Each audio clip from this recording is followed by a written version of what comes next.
अकबर, बीरबल और गांव के चबूतरे पर छोड़ी काले रंग की मिट्टी की गुड़िया। गांव का नाम सरोजपुर था।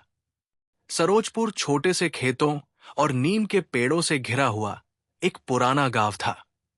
यहाँ के लोग एक दूसरे को अच्छी तरह जानते थे। घर घर के द्वार पर लकड़ी की खटखटाहट और बच्चों की दौड़ भाग की आवाजें सुनाई देती थी। बीच बीच में गांव के चबूतरे पर लोग शाम को इकट्ठे होते, बातें करते और किसी न किसी मसले का हल निकालते।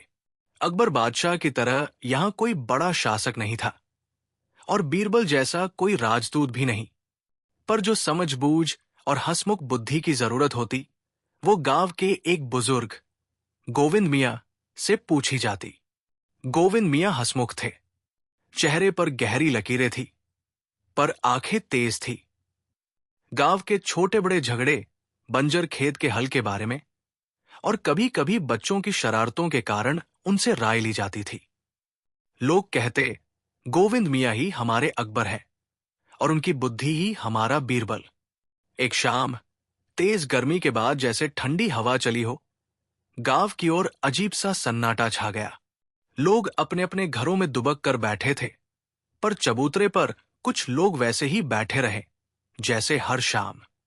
चबूतरे पर बैठने का समय था, पर उन लोगों के चेहरों पर आज कुछ अजीब सी बेचैनी थी। अचानक बच्चों की किलकारियां कम थी और चौपाल की बातों में सन्नाटा था। तभी चबूतरे पर रखी हुई एक चीज पर किसी ने ध्यान दिया। काले रंग की मिट्टी की एक छोटी सी गुड़िया। गांव में मिट्टी की गुड़िया बनाना और बच्चों को खेलना आम बात थी, पर यह गुड़िया साधारण नहीं लग रही थी। वो छोटी, झुलसी तरह की और रंग में काला था, जैसे किसी ने उसे कहीं गहरे अंधेरों में रखा हो। उसकी आंखें मिट्टी की नहीं दिखती थी। किसी तरह की चमक थी, पर वो चमक ठंडी और दूरी वाली थी। गुड़िया का एक हाथ टूटा हुआ था और उस पर कुछ ताड़ के निशान जैसे नक्काशी रहे थे, पर वे न नियमित थे न समझ में आने वाले। सबसे पहले तो बच्चे ही ध्यान गया। गुड़िया चबूतरे पर किसी ने रखी थी, पर किसने और क्यों? बात फैलते ही गांव में हलचल बढ़ी। कुछ लोगों ने कहा, किसी बच्चे ने खेलते खेलते भूल कर रख दी होगी। पर गांव की बुजुर्ग महिलाएं और कुछ पुराने लोगों की निगाहों में ये कुछ ज्यादा ही अजीब दिखा। वे कहते, ये किसी साधु या भटकते हुए यात्री की नहीं है। इसके निशान कुछ और बतलाते हैं। गोविंद मियां चुपचाप चबूतरे पर पहुंचे। उन्होंने गुड़िया को ध्यान से देखा। वे हाथ में लेकर घूमे और एकदम से सख्त हो गए। ये साधारण मिट्टी की नहीं, उन्होंने धीरे से कहा। ये किसी दूसरी मिट्टी से बनी है, किसी ऐसी जगह की जहां लोग अक्सर नहीं जाते। गांव वालों ने पूछना शुरू किया, किस मिट्टी की गोविंद मियां? कौन ऐसी जगह होगी?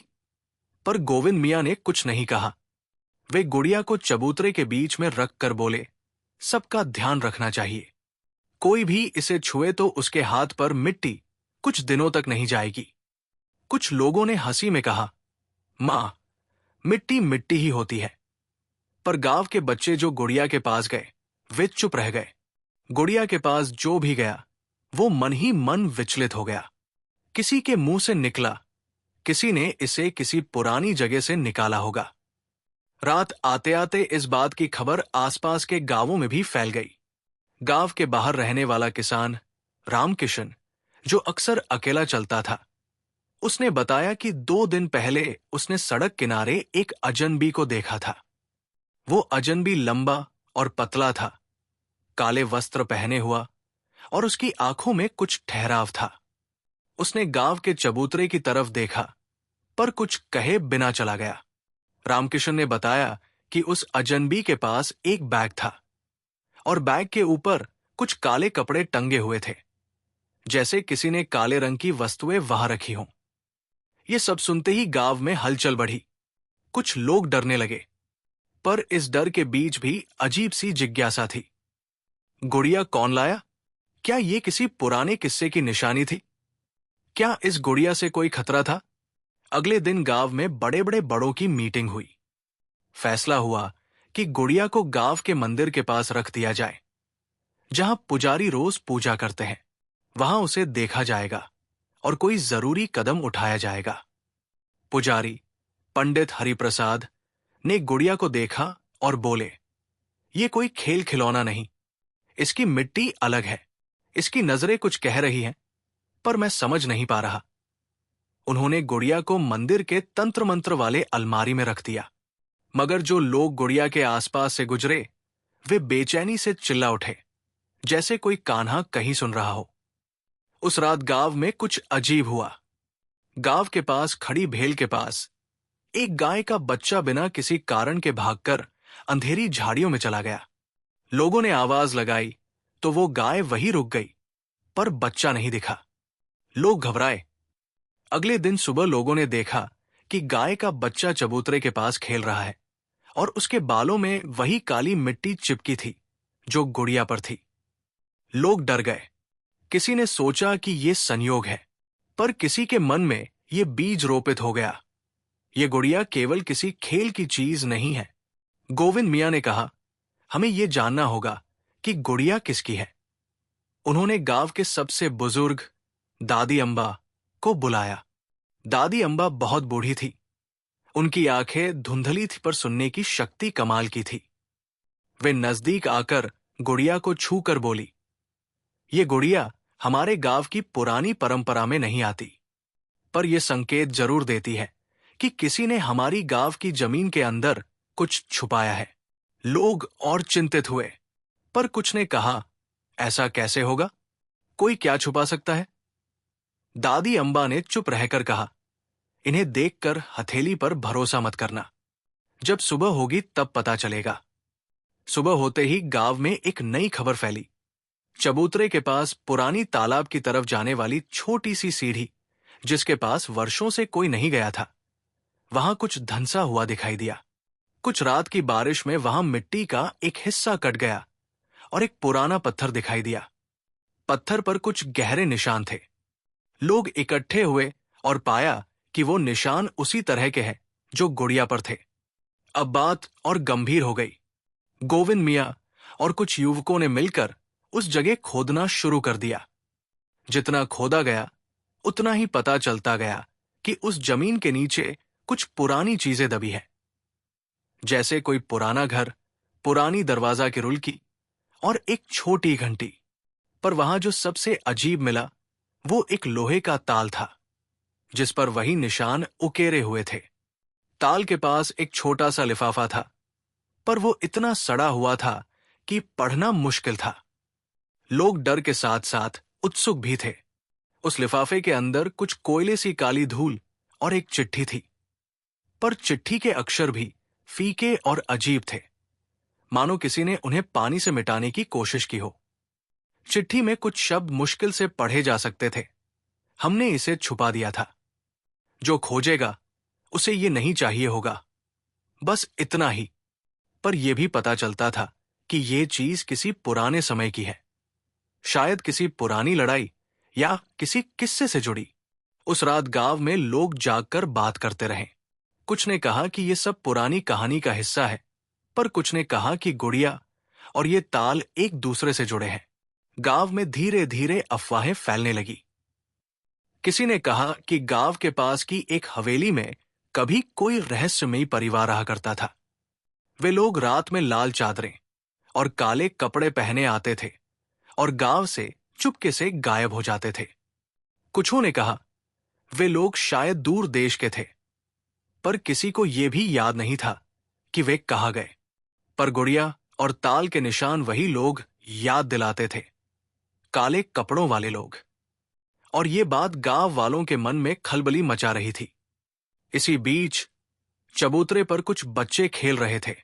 वे गुड़िया को धीरे धीरे उठाकर छेड़ रहे थे। अचानक गुड़िया की आंखों से एक चमक निकलती सी हुई और बच्चों में से एक, मोहन, अचानक चिल्लाया, ये गुड़िया बोल रही है। सब बच्चे डरकर भागे, पर डर ऐसे था कि बड़े भी विचलित हो गए। मोहन के माता पिता ने उसे शांत किया और कहा कि ये सिर्फ बचपना है। पर मोहन रात भर बुरा सपना देखता रहा और सुबह उठकर उसने बताया कि उसने नीले आकाश में किसी चेहरे को देखा है जो गुड़िया की आंखों से बोल रहा था। वापस आओ। जिस दिन मोहन ने ये कहा, वही रात गांव के कुछ घरों के सामने छोटे छोटे पैरों के निशान मिले, जैसे किसी ने धीरे धीरे आकर कदम रखे हों। पर वहां कोई इंसान नहीं दिखा। निशान बूढ़े थे पर ताजा भी लग रहे थे। लोग घबरा गए और गांव वाले एकत्रित होकर कहा, यह सब किसका काम है? गोविंद मियां ने कहा, हमें शांत रहकर काम करना होगा। डर के चलते लोग गलत कदम उठा लेते हैं। अगले कुछ दिनों में गुड़िया के आसपास और भी घटनाएं हुई। एक रात गांव के कुएं की तरफ से अजीब सी फुसफुसाहटें आई। जिसने सुना वो बोला कि आवाजें किसी के बुदबुदाने जैसी थी। पर जब लोग वहां पहुंचे तो कोई नहीं मिला। वहीं पास ही एक बूढ़ी औरत ने कहा कि उसने रात में अपने खिड़की से देखा कि चबूतरे पर कोई परछाई घूम रही थी, पर उसे ध्यान में बहुत कम बैठी परछाई सी लगी। कुछ लोगों ने उसे बेवजह का डर बताया, पर वो औरत लगातार कहती रही, यहां कुछ पुराना उठ खड़ा हुआ है। इन घटनाओं के बीच एक नया चेहरा गांव में आया, एक अनजान लड़की, जिनका नाम रुखसाना था। वो वरिष्ठ नहीं थी, पर उसके कपड़े साधारण किसानों वालों से अलग थे, थोड़े घिसे हुए पर अच्छी तरह सिलवाए हुए। उसने कहा कि वो पड़ोसी जिले से आई है और कुछ दिन गांव में रुकना चाहती है। गांव वालों ने रुखसाना का स्वागत किया, पर गोविंद मियां ने उसे देखकर एक अजीब सी चेतावनी महसूस की। रुखसाना गुड़िया की तरफ बार बार देखती और बता नहीं पाती थी कि क्यों। उसने चुपचाप गुड़िया को एक दिन देर से उठाकर अपने पास रखा और रात को उसे ध्यान से देखा। रुखसाना का चेहरा उस रात बदल गया, जैसे उसने कुछ समझ लिया हो। उसने गोविंद मियां से कहा, यह गुड़िया सिर्फ मिट्टी नहीं है, इसमें किसी की यादें हैं। रुखसाना के आने से गांव में बातें और तेज हो गई। एक एक चीज जुड़ती जा रही थी, गुड़िया, ताल, निशान, और अब रुखसाना। सब कुछ किसी अतीत की ओर इशारा कर रहा था। लोग पूछने लगे, ये सब क्यों हो रहा है? क्या हमने कोई भूल की है? गोविंद मियां बोले, पुराने कार्य अक्सर पीछे लौट कर आते हैं। पर क्या पुराना कार्य था? गांव के लोगों ने याद किया कि सालों पहले गांव के पास एक परिवार था, ठाकुर परिवार। ठाकुरों ने गांव पर कड़ी निगरानी रखी। वे धनवान थे और किसी के साथ मिलीभगत नहीं करते थे। पर कुछ सालों पहले अचानक वे गायब हो गए, घर खाली और ताला बंद। गांव में कहा गया कि वे किसी रिश्ते के कारण चले गए, पर सच क्या था कोई नहीं जानता था। रुखसाना ने एक दिन गांव वालों से मिलकर कहा कि वो अपनी दादी से सुनती आई है कि ठाकुर परिवार के पास एक गुप्त वस्तु थी, जिसके कारण कई लोग लालची थे। उन्होंने कहा, यदि यही वस्तु किसी ने छिपाई और उसे ढूंढने की कोशिश की जा रही है तो हमें सावधान रहना होगा। पर रुखसाना ने यह नहीं बताया कि उसके पास क्या जानकारी है। वो केवल ये कहती कि गुड़िया और जो निशान मिले हैं वे उसी गुप्त वस्तु की ओर इशारा करते हैं। गांव में अब भय के साथ साथ लालच भी पैदा हुआ। कुछ लोगों ने सोचा कि अगर ये गुप्त वस्तु मिल जाएगी तो उससे गांव धन्य हो जाएगा। वे रातों रात खदानाकारी करने लगे। पर जो लोग रात में जाते वे कुछ अजीब महसूस करके वापस लौट आते। किसी को आवाजें सुनाई देती, किसी को ख्वाब में दस्तक मिलती और किसी का दिल जोर जोर से धड़कता।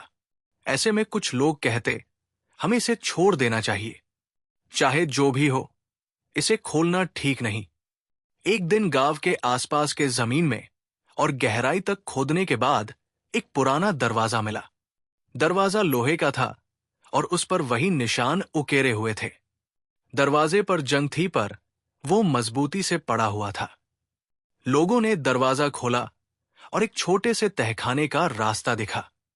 तहखाने की दीवारों पर चित्र बने थे, पुरानी लड़ाइयों के, भगवानों के और कुछ चिन्हों के जो किसी को समझ में नहीं आते थे। तहखाने के बीचों बीच एक छोटी सी पेटी रखी हुई थी। पेटी को खोलते ही लोगों के हाथ कांपने लगे। पेटी में कुछ काले भूरे कण थे, एक उकेरा हुआ चश्मा, नजर की चीज नहीं, कोई पुराना प्रतीक, और एक और छोटी सी गुड़िया, पर यह गुड़िया किसी और मिट्टी की थी। काली नहीं, पर किसी ने उसे रंग बदल दिया था। पेटी के तले एक छोटा सा कागज था। उस पर लिखी कुछ पंक्तियां थी जो पढ़ने में मुश्किल थी, पर रंग बिरंगे अक्षर से कुछ लिखा था। ये जो छुपा है वो खुद बोलने पर ही सामने आएगा। और नीचे लिखा था, जो हमारी गलती समझ सकेगा वही मुक्ति पाएगा। लोगों ने मिलकर तहखाने की चीजों को गांव के पंडित के पास रखा। पंडित ने देखा और कहने लगा, ये सब किसी पुराने समय की परंपरा है, पर यह चेतावनी भी है। जो इसे घूर कर देखेगा वो खुद पर पकड़ नहीं पाएगा। पर पंडित के शब्द सुनकर भी कुछ लोग लालची हो गए। उनमें से कुछ ने कहा, हम क्यों डरे, हमें तो इसका लाभ उठाना चाहिए। गोविंद मियां ने उन्हें चेतावनी दी, जिन चीजों को छुपाया गया उनके पीछे कारण रहे होंगे। पर लोगों के कान पर जू नहीं रेंगी। फिर उसी रात कुछ और अजीब हुआ। गुड़िया जो पहले चबूतरे पर पड़ी थी वो गायब थी। लोग सोचने लगे, किसने उठाई? पर जो खास बात थी, उस रात गांव के कुछ लोग सपने में एक रोशनी देख रहे थे। रोशनी एक हाथ की तरह थी जो गांव की ओर इशारा कर रही थी। रोशनी ठंडी थी और उसमें कोई आवाज नहीं थी, पर लोगों ने महसूस किया कि रोशनी कह रही है, वापस रख दो। अगली सुबह गुड़िया चबूतरे पर वापस रखी मिली। पर अब लोगों के मन में दो बातें हो रही थी। एक डर की कोई अनजानी शक्ति है, और दूसरी जिज्ञासा कि इसका रहस्य कितना बड़ा है। रुखसाना ने यह कहकर सबको चौंका दिया, मैं जानती हूं कि यह चीज किसके कारण बनी थी, पर मैं आपको पूरा सच अभी नहीं बताऊंगी। मैं पहले खुद सबूत इकट्ठा कर लूंगी। रुखसाना ने अकेले में तहखाने के पास जाकर पढ़ने लिखने की कोशिश की। उसने पेटी के भीतर रखे छोटे छोटे सामानों को ध्यान से देखा, गुड़िया और चश्मे की तुलना की। फिर उसने तहखाने की दीवारों की तस्वीरों पर ध्यान दिया। वो अक्सर रात को बैठकर तस्वीरें निहारती और कुछ शब्दों को जोड़ने की कोशिश करती। धीरे धीरे उसने महसूस किया कि जिस निशान का जिक्र होता है वो किसी निशानी भाषा जैसा था, एक प्रकार का संकेत। रुखसाना ने अपने पास के एक पुस्तक से मिलते जुलते निशानों की तलाश की। उसे लगा कि ये संकेत किसी पुराने कबीले से मिलते हैं, कबीला जो यहां से बहुत दूर रहा होगा। इसी दौरान गांव में एक और चरित्र दिखाई दिया, एक भटकी हुई बूढ़ी महिला जिसका नाम माया था। माया ने कहा कि वो बहुत दूर के जंगलों से आकर गुड़िया के बारे में सुनकर आप बैठी है। उसने कहा, मैंने भी ऐसी गुड़िया देखी है, वे अक्सर एक तरह के संदेश देती है। गांव वाले माया की बातों को सुनकर चौंक पड़े। माया ने कहा, ये गुड़िया किसी की आत्मा की तरह होती है। जो इन्हें समझेगा उसे कुछ दिखाई देगा, जो नहीं समझेगा वो खो जाएगा।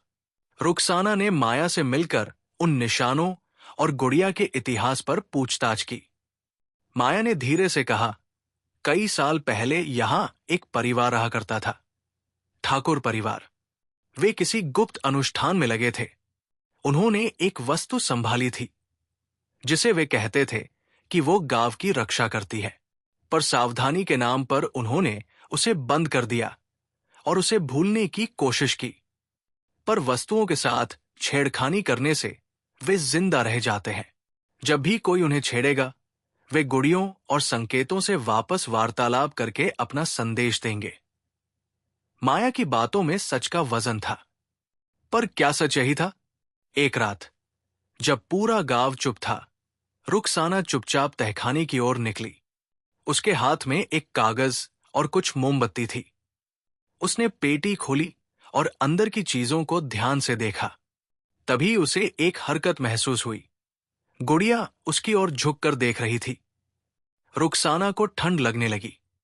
उसने मोमबत्ती से गुड़िया की आंखों पर रोशनी डाली और देखा कि गुड़िया की आंखों में किसी का प्रतिबिंब था, पर वो प्रतिबिंब किसी मानव का नहीं, बल्कि किसी चित्र का था जो तहखाने की दीवार पर बना था।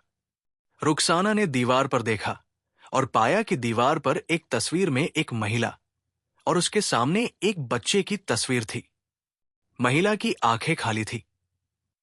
रुखसाना ने महसूस किया कि गुड़िया और तस्वीर के बीच कोई तार है। उसने धीरे से कहा, क्या तुम बताओगी कि तुम कौन हो? गुड़िया कुछ नहीं बोली, पर अचानक तहखाने से एक ठंडी हवा गुजरी और मोमबत्ती की लौ कड़कन कर गई। मौन में एक धीमी आवाज थी, मानो कोई पुराना बच्चा हंसा हो। रुखसाना डर गई पर हिम्मत करके बोली, अगर तुम चाहती हो कि हम तुम्हें समझें तो संकेत दो। उस पल गुड़िया का एक हाथ उठने जैसा हुआ और वहीं से काले मिट्टी के छोटे छोटे दाने गिरने लगे। दाने जमीन पर गिरते ही कुछ और बन गए, बने निशान जिनसे रुखसाना पढ़ पाई, वो खोजना जो खोया है। यही निशान तहखाने की दीवारों पर बने निशानों से मिलते थे। रुखसाना ने ये सब गांव में बताया। कुछ लोग उससे डर गए और बोले, हमें इससे दूर रहना चाहिए। पर गोविंद मियां ने कहा, हमें पहले समझना होगा कि ये क्या कहता है। रुखसाना ने कहा, यह कहती है कि कुछ खोया है और उसे खोजना चाहिए। पर खोज किस चीज की? क्या वो कोई धन था या कोई बात? माया ने कहा, शायद कोई दिल का दर्द, पर यह अस्पष्ट था। तब गांव में एक बुजुर्ग ने याद दिलाया कि सालों पहले गांव में एक लड़की थी, नाम सुनीता। सुनीता बहुत बुद्धिमान और शांतचित्त थी। कहा जाता है कि उसने अपने पति को किसी जाल से बचाया था, पर कुछ दिनों बाद वो गुम हो गई। कोई नहीं जानता कि वो कहाँ गई। कुछ कहते थे कि उसने गांव छोड़ दिया, पर कुछ का कहना था कि किसी ने उसे छुपा दिया। क्या ये सुनीता ही उस गुड़िया की आत्मा थी? क्या गुड़िया में सुनीता की याद थी जो कुछ ढूंढ रही थी? रुखसाना ने तहखाने पर ध्यान देना शुरू कर दिया। वो धीरे धीरे उस बात पर पहुंची कि तहखाने में जो वस्तुएं थी वे किसी संबंध का प्रतीक थी। चित्र में दिखने वाली महिला और बच्चा और वो चश्मा, ये सब कुछ संकेत थे। पर संकेत किस तरफ ले जा रहे थे? रुखसाना ने महसूस किया कि किसी वस्तु की याद, किसी बच्चे की स्मृति और किसी पुराने रिश्ते का बोझ यहां जुड़ा हुआ था। फिर एक दिन गांव के पास की पुरानी हवेली के दरवाजे पर किसी ने खड़खड़ाया। गांव वालों ने जब देखा तो वहां एक छोटा सा लिफाफा पड़ा था। लिफाफे पर वही निशान उकेरे हुए थे। लिफाफे के अंदर एक पन्ना था। लिखा हुआ था, जो अब ढूंढेगा वो अतीत से पूछेगा और अतीत जवाब देगा। नीचे कुछ शब्द और थे, पर वे अस्पष्ट थे। गांव में डर धीरे धीरे संशय में बदल गया। कुछ लोग ये मानने लगे कि ये किसी पुरानी कहानी का सिर्फ आरंभ है और वो कहानी धीरे धीरे खुलेगी। पर कौन खोया हुआ था और क्यों काले मिट्टी की गुड़िया चबूतरे पर मिली? रुखसाना ने एक योजना बनाई। उसने गांव के कुछ लोगों को चुना, गोविंद मियां, माया और कुछ भरोसेमंद नौजवान। उन सब ने मिलकर तहखाने की दीवारों और छोटी छोटी चीजों की एक सूची बनाई। रुखसाना ने कहा, हमें उस चीज का पता लगाना होगा जो खोई हुई है, चाहे वो प्यार हो या विश्वास। उन्होंने ध्यान से तस्वीरों का अध्ययन किया। तस्वीरों में एक छोटी तिथि उकेरी हुई थी, पर संख्याएं मिट चुकी थी। पर उन संख्याओं के पीछे जो शब्द थे वे दिखाई दे रहे थे, सांझ, तिराहे, छोटी घंटी। रुखसाना ने कहा, यह किसी जगह का नाम नहीं है, ये समय का नाम है। सबने तय किया कि वे उन सभी स्थानों पर जाए जहां तस्वीर के संकेत मिलते थे। पहला स्थान था गांव के पास की झील, जहां शाम को लोग चुपचाप जाते थे। दूसरी थी गांव की पुरानी हवेली, जहां कभी ठाकुर परिवार रहता था। तीसरी थी गांव के पास की छोटी सी गणेश की प्रतिमा, जहां बचपन के खेल होते थे। सभी जगहों पर जाकर उन्होंने थोड़ी थोड़ी चीजें पाई, एक टूटी घंटी, एक पुराना खिलौना और एक ढेला। पर कोई भी चीज पूरी कहानी नहीं बता पा रही थी। एक रात जब चांद पूरा था, रुखसाना और गोविंद मियां ने फैसला किया कि वे सीधे ठाकुर हवेली जाएं। हवेली अब खंडहर सी थी, दरवाजे पर जाले और दीवारों पर पुरानी लताएं। हवेली में वे दोनों धीरे धीरे चले। हवेली के एक कमरे में जाना मुश्किल था, पर वहां एक छोटा सा बक्सा मिला। उस बक्से पर वही निशान उकेरे हुए थे। बक्से के अंदर एक पत्र था। पत्र फीका पड़ा हुआ था पर पढ़ा जा सकता था। पत्र में लिखा था, हमने उसे छोड़ दिया था ताकि वे सुरक्षित रहें, पर उसने खुद को छुपा लिया। अब जो खोजता है उसे ये खुद बताएगा। और नीचे कोई नाम लिखा था, सुनीता। रुखसाना का दिल तेजी से धड़का। सबकियों चिंता में पड़ गए। क्या सुनीता वापस आ सकती थी? क्या वह आज भी जीवित थी? क्या गुड़िया उसकी स्मृति थी? पर इससे भी बड़ा सवाल यह था कि अगर सुनीता कहीं गायब हुई थी तो क्यों उसे सुरक्षित रखने के लिए ऐसी चीजें छुपाई गई? और किसने इन्हें छुपाया? अगले कई दिनों तक खोज जारी रही। हर चीज एक और संकेत देती। किसी ने एक उल्टा चश्मा पाया, किसी ने चबूतरे के पास एक पुराना खेल का डंडा देखा। हर चीज किसी पुराने खेल या पारिवारिक याद से जुड़ी हुई थी।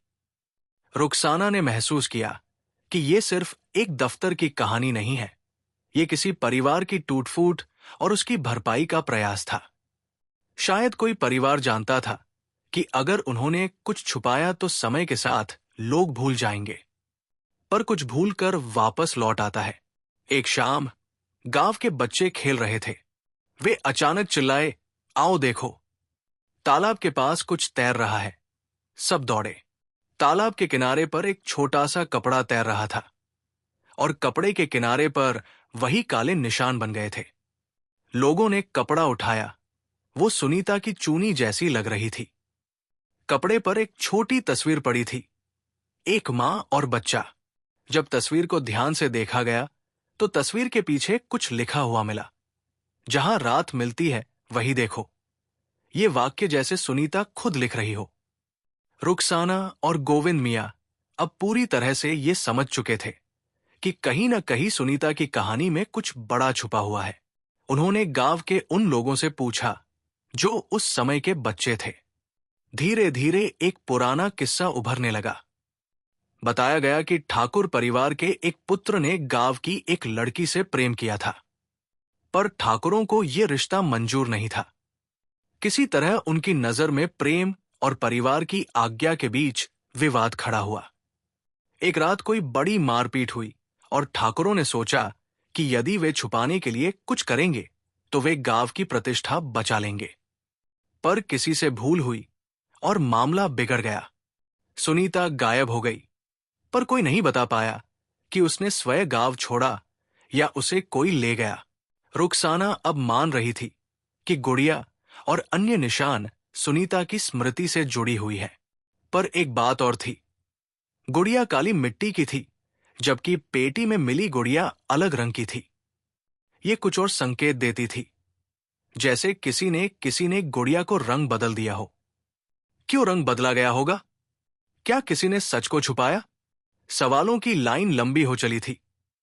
एक रात जब गांव चुप था, रुखसाना ने ठाना कि वो तहखाने के प्रवेश द्वार पर अकेले जाएगी और गुड़िया के साथ बैठकर कुछ शब्द कहेगी।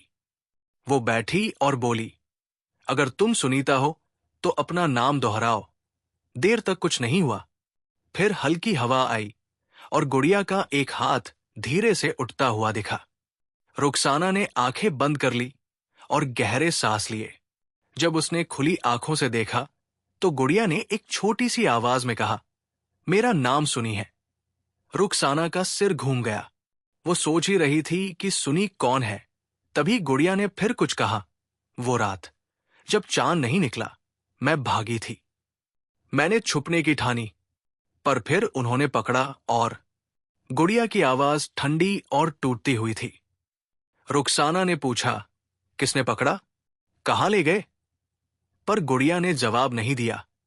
उसने केवल एक और शब्द कहा, कमरा। रुखसाना ने तुरंत कहा, किस कमरे में? पर गुड़िया ने सिर हिलाया जैसे कि उसे शब्दों से दर्द हो रहा हो।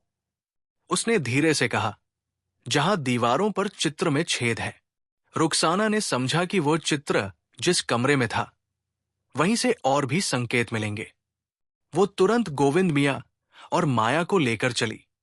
वे उस कमरे में पहुंचे जहां पहले से तस्वीरें और निशान थे।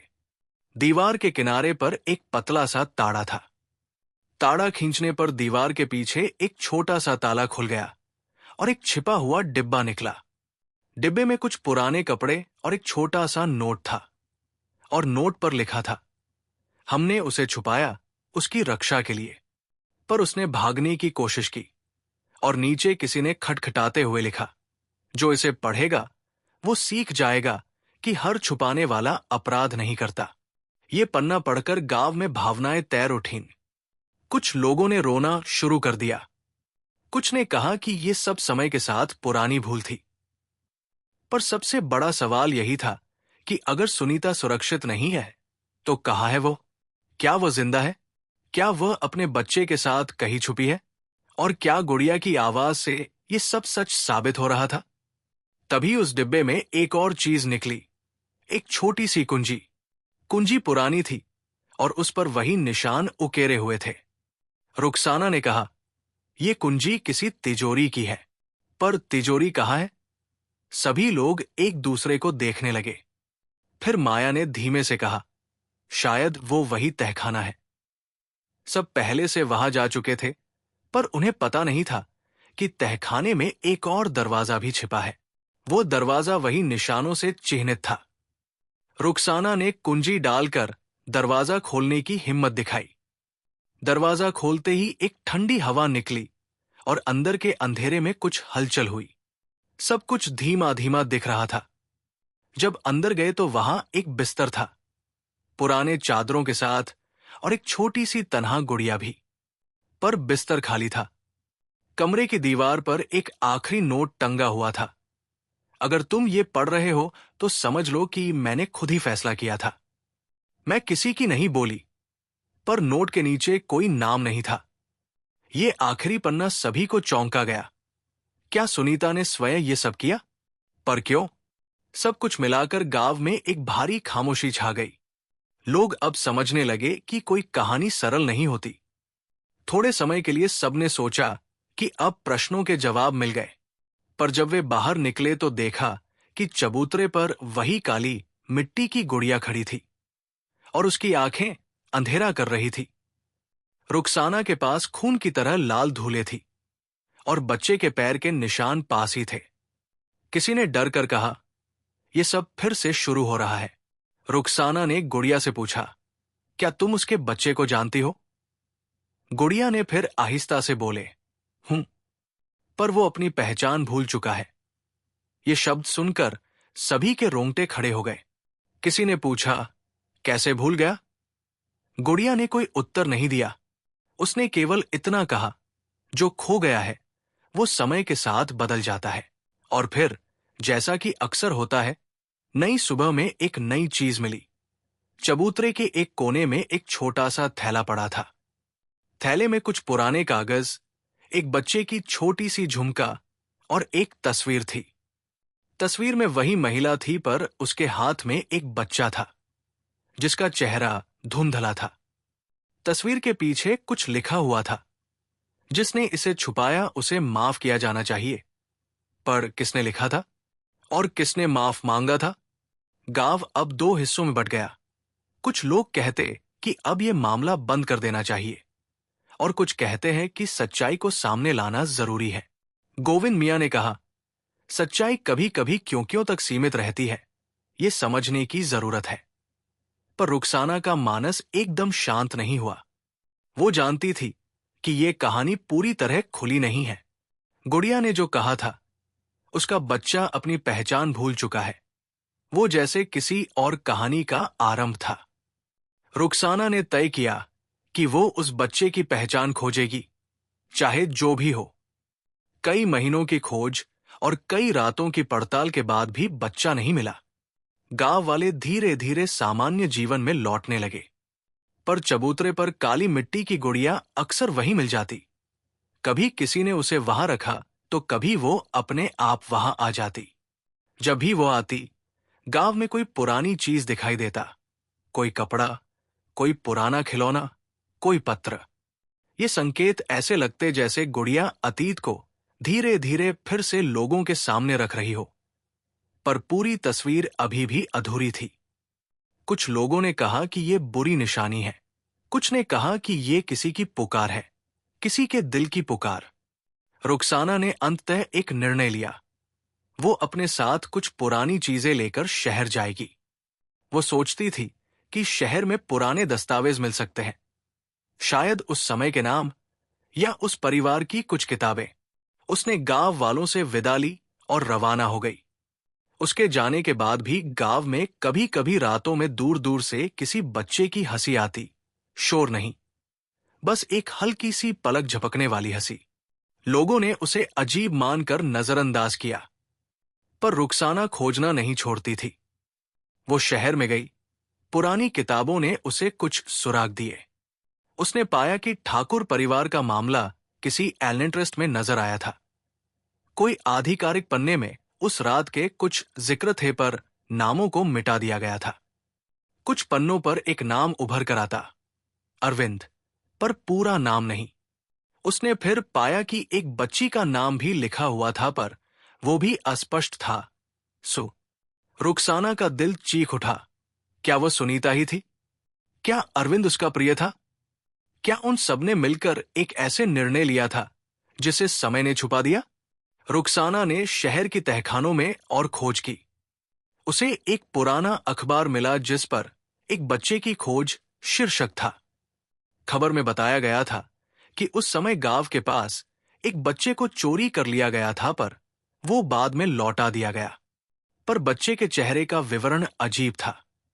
उस बच्चे का चेहरा कई महीनों तक बदलता रहा और उसके यादों में गिरावट आती रही। क्या ये वही बच्चा था जिसकी गुड़िया ने बात की थी? जब रुखसाना गांव लौटी, उसने गांव वालों को सारी बातें बताईं। कई लोगों ने कहा कि यह संभव नहीं है, पर कुछ ने कहा कि सच यही था कि बच्चे की यादें खो गई थी।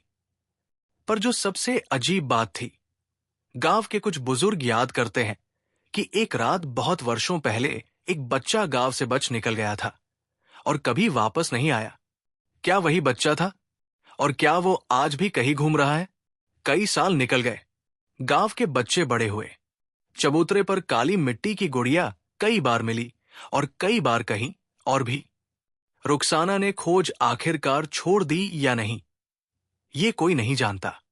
पर गांव के लोग आज भी कहते हैं कि जब अंधेरा छा जाता है और हवा में कुछ ठंडी सी आवाज आती है, तो वे मानते हैं कि कहीं न कहीं एक छोटी सी आत्मा आती है जो गुड़िया की तरह अपने खोए हुए घर की तलाश करती है।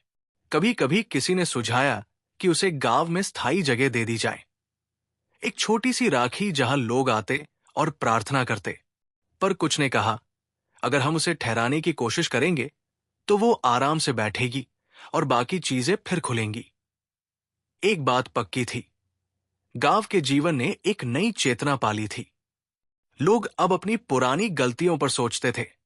कुछ ने हाथ उठाकर कहा कि उन्हें अपनी भूलों को स्वीकार करना चाहिए। कुछ ने कहा कि कुछ बातें पुरानी ही बेहतर रहती है। पर एक अजीब शोर गांव में हमेशा रहता। कभी गुड़िया की हल्की हंसी, कभी बच्चों की आवाज, और कभी कभी रात में एक धीमी धीमी फुसफुसाहट, वापस आओ। गुड़िया अभी भी कहीं की रहती है, कभी चबूतरे पर पड़ी दिखती, कभी किसी खिड़की के पास नजर आती। लोग अब भी उसे देखते हैं और सोचते हैं, क्या वह सचमुच उस लड़की की याद है? क्या वह सिर्फ मिट्टी की गुड़िया है, या फिर वह किसी पुराने दर्द की प्रतिमा है जो लगातार लोगों से जवाब मांग रही है?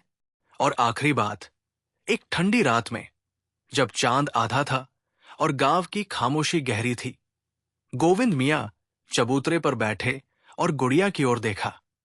गुड़िया ने धीमे से उसके पैर छुए और फिर इतनी धीमी आवाज में बोली, मैं इंतजार कर रही हूं। गोविंद मियां ने नर्म स्वर में पूछा, किसका इंतजार? गुड़िया ने आंखें उठाई पर जवाब नहीं दिया। वहां सिर्फ एक सिहरन रह गई और चारों ओर की हवा कुछ ज्यादा ठंडी हो गई। फिर वो गुड़िया चुप रही और जैसे ही सुबह की पहली किरण आई, वो फिर कहीं और दिख गई, संभवतः किसी और पूछताछ की प्रतीक्षा में। किसने छोड़ा था वो काली मिट्टी की गुड़िया? कोई जानता है या नहीं? क्या वह सुनीता की आत्मा थी या किसी और की स्मृति? असल जवाब छिपा हुआ है। और सबसे बड़ी बात, जिसने भी उसे छोड़ा होगा, उसने शायद यही सोचा होगा कि कोई उसे उठाएगा और सच को फिर से जोड़ देगा। पर सच की परतें गहरी थी और हर परत खोलने पर बस नई परतें मिलती रही। गांव सरोजपुर में कई महीने बीत चुके थे, पर काली मिट्टी की गुड़िया का रहस्य हल नहीं हुआ था। गुड़िया कभी चबूतरे पर मिलती, कभी किसी घर के बाहर पड़ी होती और कभी गांव के पास वाले पुराने बरगद के पेड़ के नीचे दिख जाती। हर बार जब गुड़िया मिलती, लोगों के मन में नए सवाल खड़े हो जाते, पर जवाब किसी के पास नहीं होते। रुखसाना शहर में कुछ समय बिताकर वापस लौटी ही थी। उसके हाथ में पुरानी फाइलें, कागजों के गुच्छे और कुछ ऐसे नोट्स थे जिन पर धूल जमी हुई थी। वो थकी हुई थी, पर उसके चेहरे पर उम्मीद थी। उसे लगता था कि अब वो कहानी को थोड़ा और आगे बढ़ा सकती है। वो सीधे गोविंद मियाँ के घर पहुंची। गोविंद मियाँ बैठके की चारपाई पर आराम कर रहे थे, पर रुखसाना को देखते ही उठकर बैठ गए। कुछ मिला? उन्होंने पूछा। रुखसाना ने धीरे से सिर हिलाया। मिला है, लेकिन जितना मिला है उससे कहानी और उलझ गई है। गोविंद मियाँ समझ गए कि अब एक और परत खुलने वाली है। उन्होंने पानी मंगवाया और बोले, अच्छा, बैठकर बताओ। रुखसाना ने अपनी फाइलें खोली और बोली, शहर में पुरानी किताबों के रजिस्टर मिले। उनमें ठाकुर परिवार के पुराने लोगों का जिक्र था। उस रजिस्टर में अरविंद ठाकुर का नाम लिखा है। उसके सामने लिखा है, गांव छोड़कर चला गया, कारण अस्पष्ट। गोविंद मियाँ ने सोचा, ये नाम शायद पहले भी किसी बुजुर्ग ने सुना होगा। रुखसाना ने आगे कहा, लेकिन इससे बड़ी बात यह है कि उसी रजिस्टर में एक और नाम मिला, सुनीता। उसके आगे लिखा है, सुरक्षा हेतु कहीं और भेजा गया, स्थिति अज्ञात। वो रुकी, एक गहरी सांस ली। इसका मतलब है कि सुनीता को छुपाया गया था। वो सिर्फ गायब नहीं हुई थी, उसे कहीं ले जाया गया था। गोविंद मियाँ सुनते रहे। उनकी आंखों में चिंता भी थी और उम्मीद भी। पर सबसे बड़ा झटका तब लगा। रुखसाना बोली, जब मुझे तीसरा नाम मिला, वही जिस बच्चे की बात गुड़िया करती है। गोविंद मियाँ ने पूछा, बच्चे का नाम?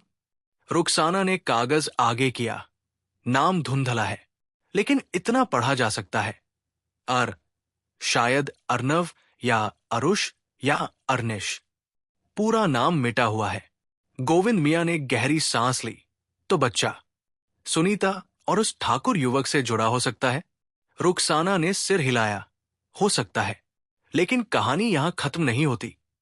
उन्होंने फाइल से एक छोटा सा थैला निकाला। थैले में एक पुराना खिलौना, एक आधा टूटा सिक्का और एक पत्र था। यह पत्र हवेली में मिले नोट जैसा था, पर यह और सादा था। उसमें लिखा था, अगर तुम सच ढूंढ रहे हो तो हवेली के दूसरे कमरे में जाओ, वहां वो मिलेगा जिसे हमने छुपाया था। पर ध्यान रखना, वो चीज अब शांत नहीं है। इन शब्दों से कहानी का डर फिर से जाग उठा। गांव में धीरे धीरे चीजें वैसे ही होने लगी। कुछ लोग अपने खेतों पर ध्यान देते, कुछ अपने घरों में काम करते, पर मन के अंदर कहीं ना कहीं ये डर बना रहता कि गुड़िया कब कहां से सामने आ जाएगी। इसी बीच माया, वो भटकी हुई बूढ़ी औरत, अचानक गायब हो गई। एक दिन वो गांव में घूमती दिखती और दूसरे दिन किसी को पता नहीं चलता कि वो कहाँ गई। कुछ लोगों ने कहा कि वो जंगल की तरफ चली गई, कुछ बोले कि वह किसी पुराने रास्ते पर गई थी, पर किसी ने उसे जाते हुए देखा नहीं। उसकी गैरहाजिरी अपने आप में एक रहस्य बन गई। पर उसके जाने के अगले दिन चबूतरे पर एक और चीज मिली, एक छोटा सा केले का पत्ता जिस पर कुछ लिखा था, जो खो गया है वो लौटना चाहता है, पर उसे रास्ता चाहिए। ये लिखावट देखते ही लोगों को लगा कि ये वही माया का काम है। पर किसके लिए लिखा और किसके लिए रास्ता चाहिए? रुखसाना ने महसूस किया कि ये संदेश गुड़िया से जुड़ा है। रुखसाना, गोविंद मियाँ और कुछ युवक हवेली गए। हवेली वैसे ही टूटी फूटी थी, पर हर बार नए निशान मिलते थे, जैसे कोई हर दिन उसमें कुछ बदल रहा हो। हवेली के पुराने दरवाजों पर खरोंचें दिखाई देती थी, जैसे किसी ने उन्हें अंदर से खटखटाया हो। उन्होंने हवेली का वो दूसरा कमरा ढूंढा जिसका जिक्र पत्र में था। दूसरे कमरे का दरवाजा आधा टूटा हुआ था, जैसे किसी ने कई साल पहले जबरदस्ती अंदर घुसने की कोशिश की हो। कमरे के अंदर धूल, पुरानी किताबें, टूटे बर्तन और कुछ बिखरे हुए कपड़े पड़े थे। पर कमरे की एक दीवार पर एक बड़ा सा नक्शा बना हुआ था, पुराना, मुरझाया हुआ नक्शा। रुखसाना ने उसके पास जाकर देखा। नक्शे में गांव का किनारा, तालाब, मंदिर, हवेली सब दिख रहे थे, पर नक्शे के एक छोटे कोने में एक तारा बना हुआ था। गोविंद मियां ने कहा, यह तारा किस जगह को दिखा रहा है? रुखसाना ने ध्यान से देखा। वो जगह गांव के बाहर के एक जगह की तरफ इशारा कर रही थी, जहां कभी कोई नहीं जाता था। वहां एक पुराना कुआं था, जिसे लोग डर की वजह से सालों से छोड़ चुके थे। कुछ कहते थे कि कुएं में आवाजें आती हैं, कुछ कहते थे कि वहां किसी ने छुपकर कुछ दबाया था। नक्शे पर नीचे एक छोटी लाइन लिखी थी, यही उससे आखिरी बार मुलाकात हुई थी। ये उससे कौन? सुनीता, अरविंद, बच्चा या कोई और? सवाल और गहरा हो गया। अगले सुबह सभी कुएं की तरफ पहुंचे। कुआं अब सूखा था, अंदर सिर्फ धूल और कुछ टूटे हुए पत्थर थे। पर कुएं के किनारे बैठी मिट्टी अजीब ढंग से हिली हिली लग रही थी, जैसे कोई वहां हाल ही में गया हो। गोविंद मियां ने नीचे उतरने का सोचा। उन्होंने रस्सी मांगी और कुएं में धीरे धीरे उतरने लगे। कुआं काफी गहरा था। नीचे पहुंचते ही उन्हें कुछ अजीब लगा। पत्थरों पर कुछ खरोंचें थी, जैसे किसी ने अंदर से बाहर जाने की कोशिश की हो। रुखसाना ने भी नीचे रोशनी डाली। उन्होंने एक कोने में कुछ चमकती हुई चीज देखी। वो एक पुराना काला धागा था, जिसमें गुड़िया जैसे आकार की छोटी सी मनका बनी हुई थी। रुखसाना ने उसे उठाया। वो ठंडी थी, बेहद ठंडी, जैसे कोई लंबे समय तक उसे पकड़े रहा हो। उन्होंने मनका को घुमाया और देखा कि उसके अंदर छोटे छोटे अक्षर उकेरे हुए हैं। अक्षर बहुत मुश्किल से पढ़े जा रहे थे, पर रुखसाना ने इतना पहचान लिया। मुझे वापस लाओ। ये आवाज किसकी थी? किसे वापस लाना था? सुनीता, बच्चा या वो अजनबी? ये सवाल फिर से खड़ा हो गया। रुखसाना अब बच्चे की पहचान खोजने में लग गई। उसने गांव के पुरानी दादी नानी, बूढ़ी औरतों और कुछ बुजुर्गों से पूछा। एक बुजुर्ग ने कहा, हां, कई साल पहले एक बच्चा था। उसे लोग किसी और नाम से बुलाते थे, पर उसका असली नाम कोई नहीं जानता था। रुखसाना ने पूछा, उसके माता पिता कौन थे?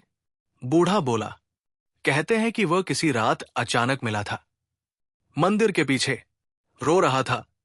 क्या वो सुनीता का बच्चा था? बूढ़े ने सिर हिलाया, कह नहीं सकता, पहचान के लिए कुछ भी नहीं था। रुखसाना ने सोचा, क्या वो बच्चा वही है जिसकी तलाश गुड़िया कर रही है? क्या वो अभी भी जीवित है? क्या वो गांव में ही है? लेकिन पहचान बदल गई है, क्योंकि गांव में कई युवक ऐसे थे जिनका बचपन किसी को अच्छी तरह याद नहीं था। इस उलझन में एक नया मोड़ आया जब गांव के एक लड़के ने कहा, रात को मैंने चबूतरे पर एक धुंधला सा आकार देखा। उसने कहा, मुझे पहचानो, फिर गायब हो गया। लड़का डर गया था। वो रोते हुए बोला, उसने कहा कि वो मेरा नाम जानता है, पर मैंने उसे कभी नहीं देखा। अब सवाल और गहरा हो गया। क्या वो बच्चा बड़ा होकर गांव में ही रह रहा है? और क्या उसे एहसास भी नहीं कि उसका अतीत कुछ और था? रुखसाना ने हवेली को फिर से टटोलना शुरू किया। इस बार उसने तहखाने के दूसरे हिस्से का दरवाजा खोज लिया। वो कीड़ों और जालों से भरा था, पर उसमें किसी के हाथ के निशान दिख रहे थे, जैसे किसी ने हाल ही में उसे छुआ हो। तहखाने के इस हिस्से में पुरानी लकड़ी की अलमारी थी। अलमारी में एक पुराना कपड़ा, आधा टूटा खिलौना और एक कागज मिला। कागज पर लिखा था, सच्चाई किसी के छुपाने से नहीं बदलती, पर जो इसे खोजेगा उसे पहले खुद को पहचानना होगा। नीचे एक और लाइन थी, बच्चा अब बच्चा नहीं रहा, उसे खुद अपने अतीत की याद नहीं। गांव में 8 से 10 ऐसे युवक थे जिनके बचपन के बारे में कुछ खास जानकारी नहीं थी। कुछ के माता पिता बचपन में मर गए थे, कुछ को किसी और ने पाला था। रुखसाना ने उन सब के बचपन की कहानियां इकट्ठा करनी शुरू की। एक युवक था, नाम था देव। देव शांत स्वभाव का था, पर उसके पास एक छोटा सा पत्थर हमेशा रहता था। उसने कभी नहीं बताया कि वो पत्थर कहाँ से मिला। एक और युवक, रेशु, उसे बचपन में कभी कभी अजीब सपने आते थे। वो कहता था कि उसमें कोई महिला उसे बुलाती है। एक और युवक, अर्जुन, वो कहता था कि उसे रात में अक्सर लगता है कि कोई उसे देख रहा है। रुखसाना ने देखा कि इन तीनों में कुछ न कुछ अजीब था, पर असली बच्चा कौन था? और उसी रात चबूतरे पर गुड़िया मिली। उसके पास एक नया पत्र था, जिसके दिल में ये कहानी बसी है। वही बच्चा है। अब सवाल ये था, किसके दिल में? गांव के तीनों युवक डर गए। देव बोला, मुझे लगता है वो मेरे बारे में कह रही है, लेकिन मैं क्यों? रेशु बोला, मेरे सपने क्यों आते थे? अर्जुन बोला, कोई मुझे क्यों देखता हुआ लगता है? सस्पेंस और गहरा गया। उस रात रुखसाना और गोविंद मियां चबूतरे पर बैठे रहे। आधी रात को अचानक गुड़िया हिली। हवा शांत थी, पर गुड़िया गिरने की तरह डगमगाई नहीं। वो धीरे से सीधी होकर बैठ गई। फिर उसने कहा, वो यहां है, पर अपनी पहचान भूल चुका है। रुखसाना ने पूछा, कौन? गुड़िया बोली, जिसका वादा अधूरा है, जिसे ले जाया गया था, जो वापस आना चाहता है। रुखसाना ने पूछा, क्या वो सुनीता का बच्चा है? गुड़िया चुप रही, लेकिन कुछ क्षण बाद उसने एक और शब्द कहा, ढूंढो। और अचानक गुड़िया गिर गई। गुड़िया अब सीधे संकेत दे रही थी। सुबह गांव के बच्चे तालाब के पास खेल रहे थे। उन्होंने देखा कि पानी के किनारे काले रंग की मिट्टी का एक लंबा निशान फैला हुआ है, जैसे किसी ने तालाब से बाहर कदम रखा हो। मिट्टी अभी भी गीली थी। इसका मतलब था कि ये कोई हाल ही में वहां आया था। निशान तालाब से निकलकर चबूतरे की तरफ जा रहा था और चबूतरे के पास जाकर रुक जाता था। वहां एक चीज पड़ी थी, एक छोटा सा बटन।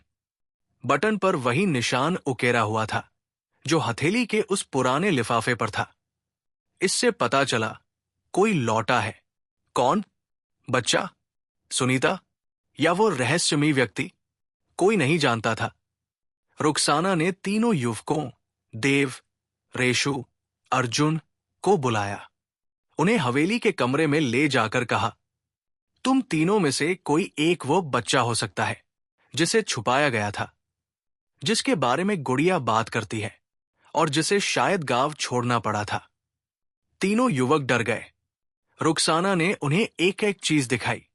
गुड़िया का छोटा मनका, पुरानी पेटी का सिक्का, तहखाने से मिला कपड़ा। जब उसने वो छोटा सा मनका देव को दिया, देव के हाथ कांपने लगे। उसने कहा, मुझे लगता है कि मैंने इसे पहले भी देखा है। रेशु ने कहा, मुझे इसके साथ एक सपना याद आता है, कोई मुझे बुलाता है। अर्जुन ने कहा, मुझे नहीं पता, पर यह मेरे हाथ में गर्म लग रही है। अब तीनों ही कुछ न कुछ महसूस कर रहे थे। इससे सस्पेंस और गहरा हो गया। असली बच्चा कौन है? उस रात हवेली के पास रहने वाले किसान ने कहा कि उसने हवेली के भीतर किसी को चलते देखा। वो किसी युवक जैसा लग रहा था। वो अंदर गया तो देखा कि हवेली का एक पुराना दरवाजा खुला हुआ है, जो पहले कभी नहीं खुला था। उस कमरे की दीवारों पर तस्वीरें थी, एक महिला की, एक बच्चे की और एक युवा पुरुष की। किसान डर गया और वापस भाग आया, पर उसने बताया कि कमरे की दीवार पर लिखा था, जो खोया है वो वापस आएगा, पर पहले उसे पहचानना होगा कि वो कौन है। अगले सुबह चबूतरे पर फिर गुड़िया पड़ी थी, लेकिन इस बार गुड़िया के बगल में एक नई चीज थी, एक छोटा सा मिट्टी का हाथ, जैसे बच्चों का मिट्टी का खिलौना होता है। उस मिट्टी के हाथ पर लिखा था, मैं लौट आया हूं। रुखसाना और गोविंद मियां हैरान थे। गांव के लोगों ने चारों तरफ देखा, कोई नहीं दिख रहा था। तीनों युवक भी चबूतरे पर आए। तीनों के चेहरे पर डर था। देव ने कहा, क्या मैं हूं? रेशु बोला, या मैं हूं? अर्जुन ने धीरे से कहा, शायद मैं ही हूं। गुड़िया अब शांत थी, पर उसके चेहरे पर एक अलगसी मुस्कान थी, जैसे उसे पता हो कि असली बच्चा कौन है, पर वो बताना नहीं चाहती। और तभी चबूतरे के पास जमीन हल्की सी हिली, जैसे कोई हल्का कदम रखा गया हो, पर वहां कोई नहीं था। सब सन्न रह गए। गुड़िया धीरे से गिर पड़ी। उसके नीचे एक नया शब्द लिखा मिला, जारी। गुड़िया अब भी गांव में घूमती रहती है। तीनों युवक अपनी अपनी जगह खड़े हैं, पर किसी को अब भी नहीं पता कि असली बच्चा कौन है। गांव में आवाजें आनी अभी भी जारी है। हवेली का तीसरा कमरा अभी पूरी तरह नहीं खोला गया है। कुएं की तली में अभी भी कुछ दबा हुआ है। सरोजपुर गांव में सुबह एक बार फिर सामान्य सी लग रही थी, लेकिन हवा में वही पुराना तनाव तैर रहा था। वो तनाव जो काली मिट्टी की गुड़िया के आने के बाद कभी खत्म ही नहीं हुआ था। लोग अपने खेतों में काम करने की कोशिश करते, बच्चों को स्कूल भेजते, और महिलाएं घरों के बाहर झाड़ू लगाती, पर उनके कान हमेशा किसी अनसुनी आहट को पकड़ने के लिए खुले रहते। काली मिट्टी की गुड़िया फिर चबूतरे पर बैठी थी। उसकी जगह वही थी, लेकिन कुछ अलग था। इस बार गुड़िया के चेहरे पर हल्का सा एक भाव था, मानो वो किसी को पहचान रही हो या किसी का इंतजार कर रही हो। रुखसाना, जो पिछले महीनों में इस रहस्य का केंद्र बन चुकी थी, जल्दी जल्दी वहां पहुंची। उसकी नजर गुड़िया पर पड़ी, फिर पास पड़े मिट्टी के छोटे हाथ पर, जिसकी उंगलियों पर कुछ सूक्ष्म रेखाएं थी। वे रेखाएं ऐसी थी मानो किसी बच्चे ने मिट्टी में खेलते हुए अपने हाथ की छाप छोड़ी हो। लेकिन वो हाथ पुराना था, मिट्टी की बनावट अलग थी, और वो किसी साधारण बच्चे का खेल नहीं लग रहा था। गोविंद मियां भी चबूतरे पर पहुंच गए। आज इसका चेहरा अलग क्यों लग रहा है? उन्होंने पूछा। रुखसाना ने कहा, आज सुबह से मुझे अजीब सी बेचैनी हो रही है। लगता है कुछ नया खुलने वाला है। गांव के तीनों युवक, देव, रेशु और अर्जुन भी वही खड़े थे। तीनों के चेहरे पर उलझन थी। अब तक किसी को यह तय नहीं हो पाया था कि असली बच्चा कौन है और गुड़िया किसकी पहचान वापस दिलाना चाहती है। देव ने कहा, हो सकता है गुड़िया आज बताए कि वो हम में से किसे ढूंढ रही है। रेशु बोला, या शायद वो किसी और को ढूंढ रही हो जो अभी आया ही नहीं।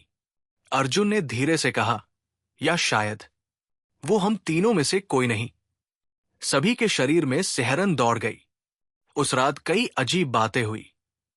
पहला, गांव के दक्षिण वाले रास्ते पर रेत ऐसे बिखरी थी जैसे वहां से कोई तेजी से गुजरा हो, लेकिन पैरों के निशान किसी इंसान के नहीं थे। वे निशान छोटे थे, बच्चों जैसे, मगर उनमें एक खास बात थी। हर कदम थोड़ी सी जगह छोड़कर अगले कदम की तरफ जाता था। ऐसा लगता था जैसे कदम रखने वाला जमीन से डर रहा हो। दूसरा, ठाकुर हवेली के पास खड़ी पुरानी घंटी, जो सालों से नहीं बजी थी, आधी रात को खुद ब खुद एक बार बज उठी। घंटी की आवाज सुनकर गांव वाले अपने घरों से निकल आए। वे डर के कारण दरवाजों के पीछे से झांकते रहे, लेकिन बाहर कोई नहीं था। तीसरा, तालाब के पास बैठी एक गाय अचानक उछली, जैसे किसी ने उसके पास से गुजरकर उसे छुआ हो। गाय ने एक बार पीछे मुड़कर देखा और फिर भागकर खेतों में चली गई। तीनों घटनाओं ने गांव के मनोबल को झकझोर दिया। अगली सुबह गांव का एक बच्चा डरते डरते भागता हुआ चौपाल पहुंचा। वो चिल्ला रहा था, हवेली का एक और कमरा खुला है, अंदर किसी ने निशान बना रखे हैं। सब लोग दौड़ते हुए हवेली पहुंचे। रुखसाना, गोविंद मियां और तीनों युवक भी साथ गए। हवेली का तीसरा कमरा अब खुला हुआ था। दरवाजे पर न तो किसी इंसान के हाथों के निशान थे, न कोई चाबी, लेकिन दरवाजा पूरी तरह खुल चुका था, जैसे उसे किसी ने धीरे धीरे खोला हो। कमरे के अंदर गहरी धूल थी, लेकिन फर्श पर ताजी रेखाएं खिंची थी। रेखाएं गोल थी, एक बड़े गोले के भीतर 3 छोटे गोले। ऐसा लग रहा था जैसे किसी ने मिट्टी से कुछ खोजने की कोशिश की हो। गोले के बीच में रखा था एक छोटा सा कपड़ा। रुखसाना ने कपड़ा उठाया। वो बच्चों के कपड़े जैसा था, बहुत छोटा, पुराना, किनारे फटे हुए। कपड़े के कोने पर 2 अक्षर बने थे, सु, यानी किसी नाम की शुरुआत, शायद सुनीता या शायद किसी और का। गोविंद मियां बोले, क्या ये सुनीता का बच्चे वाला कपड़ा है?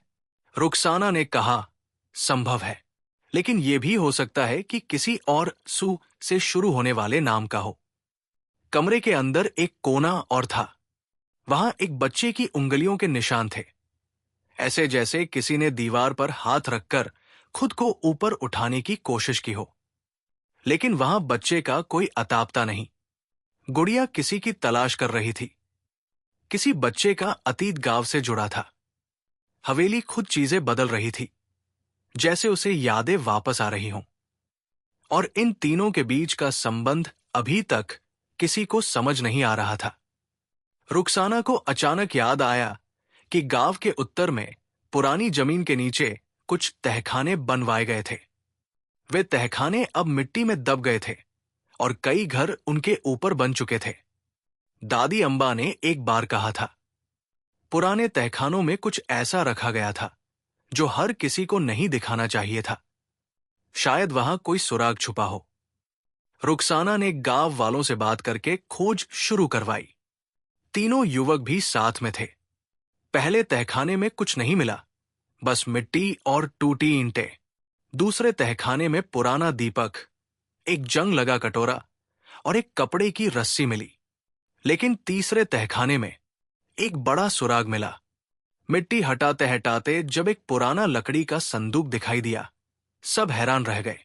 संदूक पर ताले नहीं थे, लेकिन ढक्कन मानो किसी ने कई सालों से छुआ नहीं था। गोविंद मियां ने ढक्कन खोला। अंदर 3 वस्तुएं पड़ी थी। एक पुराना पत्र, एक बच्चा की लकड़ी की छोटी सैंडल, एक धुंधली तस्वीर। रुखसाना ने पत्र खोला। पत्र में लिखा था, जिसे ये सैंडल फिट आएगी वही हमारी कहानी का केंद्र है। वो बच्चा हमारा था या उसका, ये सच समय ही खोलेगा। लेकिन वो गांव लौटेगा और उसे पहचानना मुश्किल होगा। सभी की सांसें रुक गई। रुखसाना ने तस्वीर उठाई। तस्वीर में एक महिला थी और उसके हाथ में एक छोटा बच्चा। लेकिन तस्वीर इतनी पुरानी थी कि चेहरों की पहचान करना मुश्किल था। लेकिन तस्वीर के पीछे जो लिखा था वो सबसे बड़ा झटका था। ये आखिरी दिन था। उसके बाद हम सब अलग हो गए। अब सवाल था, अलग क्यों हुए? किससे भागे? किससे डरे? इन सवालों के जवाब हवा में तैर रहे थे। रुखसाना ने धीरे से तीनों युवकों को बुलाया। देव ने सैंडल पर हाथ रखा, पर उसे कुछ महसूस नहीं हुआ। रेशु ने सैंडल उठाई और उसकी आंखें चौंक उठीं। वो बोला, ये मुझे बचपन में कहीं देखी हुई लगती है। अर्जुन ने कहा, मुझे लगता है ये मेरी हो सकती है। अब उलझन और बढ़ गई। सैंडल तीनों को किसी न किसी तरह जानी पहचानी लग रही थी, पर तीनों में से किसी ने पूरा सच नहीं पहचाना। गुड़िया की बात सही थी। वो अपनी पहचान भूल चुका है। जब सब अपने अपने घर लौट रहे थे, अचानक हवेली की तरफ से एक जोर की आवाज आई। सब फिर भागे। हवेली का तीसरा कमरा अब पूरी तरह खुला था और अंदर फर्श पर छोटे छोटे बच्चों के कदमों के निशान थे। निशान कमरे से निकलकर हवेली के बाहर तक आए थे और फिर गायब हो गए। निशानों की आखिरी जगह चबूतरे के पास थी, जहां गुड़िया मुस्कुराती हुई बैठी मिली। लेकिन इस बार उसकी गोद में कुछ था, एक छोटा सा कपड़ा, उसी कपड़े जैसा जो तहखाने में मिला था, वही सूफ वाला कपड़ा। रुखसाना ने पूछा, क्या वो बच्चा लौट आया है? गुड़िया ने इस बार कुछ नहीं कहा, लेकिन उसकी आंखों में एक हल्का सा बदलाव था, जैसे किसी ने उसे पकड़ कर रखा हो या जैसे वो किसी को देख रही हो। गांव वाले डर गए, लेकिन कहानी अभी और खुलने वाली थी। अगली सुबह चबूतरे पर एक नई वस्तु मिली, एक छोटी सी लोहे की चाबी। उस चाबी पर कोई अक्षर नहीं था, कोई निशान नहीं, लेकिन वो बहुत पुरानी थी, जैसे किसी खास ताले के लिए बनाई गई हो। गोविंद मियां ने कहा, यह चाबी किसी छुपे हुए कमरे की है। पर कौन सा कमरा? रुखसाना ने कहा, हवेली में अभी भी कुछ कमरे बंद हैं। सभी को समझ में आ गया कि अगला कदम क्या है। तीनों युवक, रुखसाना और गोविंद मियां चाबी लेकर हवेली पहुंचे। हवेली में एक बंद कमरा था, जिसे कोई खोल नहीं पाया था। दरवाजे पर ताले नहीं थे, पर वो जैसे खुद ब खुद बंद रहता था। लोग कहते थे कि उस कमरे में कई सालों से कोई गया नहीं। रुखसाना ने चाबी ताले में डाली। दरवाजा तुरंत खुल गया, बिना आवाज के। अंदर घुप अंधेरा था। दीवारें खाली थी। कमरे में बस एक वस्तु थी, एक पुराना लकड़ी का झूला। झूले में कोई नहीं था, लेकिन झूला हौले हौले हिल रहा था, जैसे कोई अभी अभी उसमें बैठा हो या अभी नीचे उतरा हो। रुखसाना ने झूले को छुआ। झूला गर्म था। तीनों युवक डर के मारे पीछे हट गए। रुखसाना ने कहा, यह कमरा किसी बच्चे का कमरा लगता है। कमरे के कोने में एक कोरी दीवार पर बच्चों की ऊंचाई के बराबर एक रेखा खिंची थी। उसके ऊपर लिखा था, आज वो लौट आया। सबके पैरों तले जमीन खिसक गई। कौन लौटा? कहाँ है वो? और वो तीनों में से कौन था? या शायद तीनों ही इस कहानी से जुड़े थे। उस रात गांव में 12 बजे एक अजीब सी आवाज आई, जैसे किसी ने चबूतरे पर लकड़ी रखी हो। जब लोग बाहर आए, चबूतरे पर एक नई गुड़िया पड़ी थी। ये गुड़िया काली नहीं थी। ये आधी काली और आधी मिट्टी के रंग की थी। इसका मतलब था, कुछ जुड़ चुका है, कुछ बदल चुका है। लेकिन सबसे बड़ा झटका तब लगा जब गुड़िया के नीचे एक पर्ची मिली। वो पास ही है, पर जो उसे ढूंढने निकलेगा वो खुद बदल जाएगा। कहानी अभी बाकी है। और उसी समय हवेली के ऊपर की खिड़की में किसी का धुंधला सा दिखाई दिया, कुछ पलों के लिए, फिर गायब। लोगों ने चिल्लाना शुरू कर दिया, लेकिन रुखसाना चुप रही। सरोजपुर पर एक सूनापन था, ऐसा सूनापन जो अब डर नहीं, बल्कि इंतजार की तरह महसूस हो रहा था। महीनों की खोज, खोई यादों के टुकड़े, हवेली के खुलते कमरे और चबूतरे पर बार बार मिलने वाली गुड़िया, सब कुछ अब एक ही दिशा में बढ़ रहा था। रुखसाना ने तय कर रखा था कि वो सच चाहे जैसा भी हो, वो सबको बताएगी। गोविंद मियां भी अब आगे नहीं हटते थे। वे जानते थे कि गांव की सीधी सरल जिंदगी और लोगों की शांति अब उसी सच पर निर्भर थी। उस सुबह गांव में तेज हलचल थी। खबर फैली कि हवेली के चौथे कमरे के पास से एक महिला दिखाई दी, वृद्धा जैसी, जो किसी को ढूंढ रही थी। लोगों ने कहा कि शायद वो माया है, पर माया की उपस्थिति का मतलब अलग ही था। माया वो अकेली थी जिसने कई सालों से गांव से कटकर रहकर किसी तरह सब कुछ देखा था, पर कभी सामने नहीं आई थी। रुखसाना, गोविंद मियां और तीनों युवक हवेली पहुंचे। चौथे कमरे की दीवार पर कल जो शब्द उभर कर आए थे, आज वो लौट आया। वे सब उसी चीज की पुष्टि की तरह लग रहे थे। पर लौटकर कौन आया और किसके आने से सब कुछ बंद होगा? हवेली के ताजा निशान, तालाब के किनारे के ताजा कदम, चबूतरे पर मिलने वाला आधा आधा रंग का गुड़िया, सब संकेत ये दिखा रहे थे कि कोई अब सच सामने रखने के लिए तैयार था। पर सच को सामने रखना कोई आसान काम नहीं था। वो किसी के जीवन को उलट सकता था, किसी का नाम मिटा सकता था और किसी का दिल चीर सकता था। वो दिन गर्म था, पर हवा शांत थी। रुखसाना ने समुद्र जैसा धैर्य बनाकर कहा, हमें सभी को एक साथ बुलाकर बात मान लेना चाहिए। यदि सच सामने आएगा तो बिना आरोप और बिना हल्ला किए उसका निस्तारण होगा। हम किसी की शर्म नहीं बढ़ाएंगे, पर सच को छुपने भी नहीं देंगे। लोग सभा में जमा हुए। गोविंद मियां ने सबको थाम कर कहा, हम सबने बहुत कुछ देखा, हमने साक्ष्य जमा किए हैं। आज हम सब मिलकर उस बात को सुनेंगे जिससे गांव को मुक्ति मिले। पर सच्चाई सुनने के बाद भी हम इंसान हैं। हमें इंसानियत दिखानी होगी। सब कुछ चुप हो गया। तभी हवेली की ओर से कोई धीमी सी कदमों की आवाज आई। सबकी निगाहें उसी तरफ मुड़ी। एक परछाई धीरे धीरे बाहर आई। वो माया थी, पर वो वैसे नहीं आई थी जैसे पहले आती थी। उसकी चाल ढीली थी, पर आंखों में ठहराव नहीं। उसकी शरारत सी मुस्कान अब कहीं खो चुकी थी।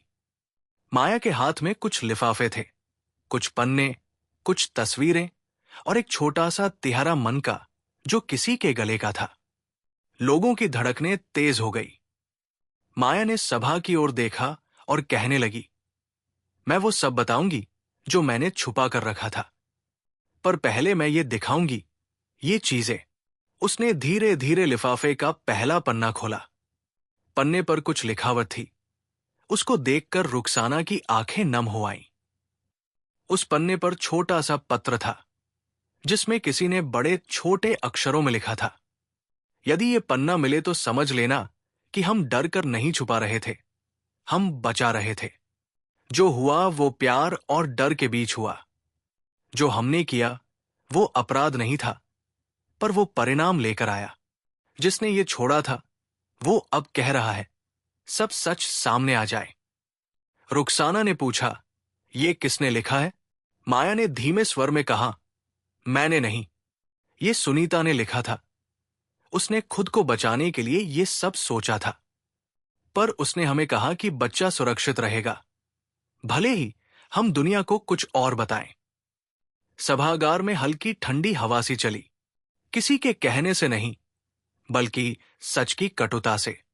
माया ने आगे बताया, बहुत साल पहले जब ठाकुर परिवार और बाकी गांव वालों के बीच दरार हुई थी, सुनीता ने शादी से पहले एक बच्चे को जन्म दिया। उसे किसी के सामने नाम बताना उचित नहीं लगा, क्योंकि उस समय समाज की नजरें कठोर थी। ठाकुरों ने अपने नाम की प्रतिष्ठा बचाने के लिए बिना किसी सोच विचार के कई फैसले लिए, पर सुनीता ने बच्चे को छोड़ने के लिए मना कर दिया।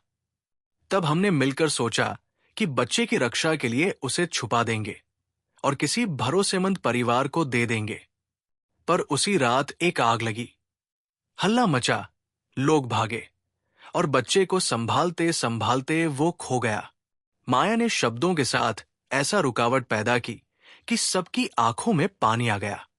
गोविंद मियां ने पूछा, तो बच्चा कैसे बिखर गया? माया ने बताया, बच्चा एक रास्ते पर गिर पड़ा।